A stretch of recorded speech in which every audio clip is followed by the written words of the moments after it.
কসবার আইন কলেজের যে মারাত্মক ঘটনার কথা সামনে এসেছে, সেই অভিযোগ যদি সত্যি হয় তাহলে অত্যন্ত মর্মান্তিক।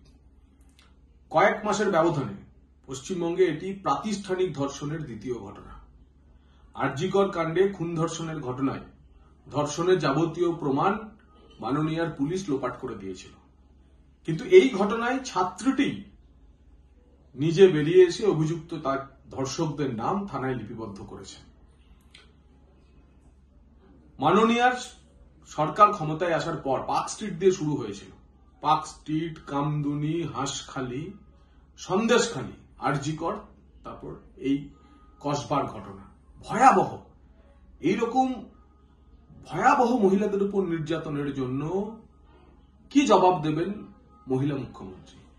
আজ রথের দিন, মানুষ পূর্ণ ভবিষ্যতের কথা ভেবে পবিত্র রথযাত্রার দিন জগন্নাথের রথের দড়ি টানছে। আশা করব যারা আজ জগন্নাথের রথের দড়ি টেনেছেন তারা প্রত্যেকেই এই ধর্ষকের গলার যে ফাঁসির কাল্পনিক দড়িটি, সেটিও একবার ভাববেন, প্রভু জগন্নাথের কাছে প্রার্থনা করবেন যেন কসবার নির্যাতিতাও বিচার পান। তার কারণ এবার চেষ্টা শুরু হবে যেহেতু তৃণমূল নেতাদের নাম এতে জড়িয়ে গেছে, পুলিশ প্রশাসনের একাংশ এবং শাসক দলের একাংশ এই ঘটনাকে ধামাচাপা দিয়ে এবার এই মেয়েটির উপরেই না পাল্টা অভিযোগ নিয়ে আসে, তার জন্যই আমাদের আশঙ্কা রয়েছে।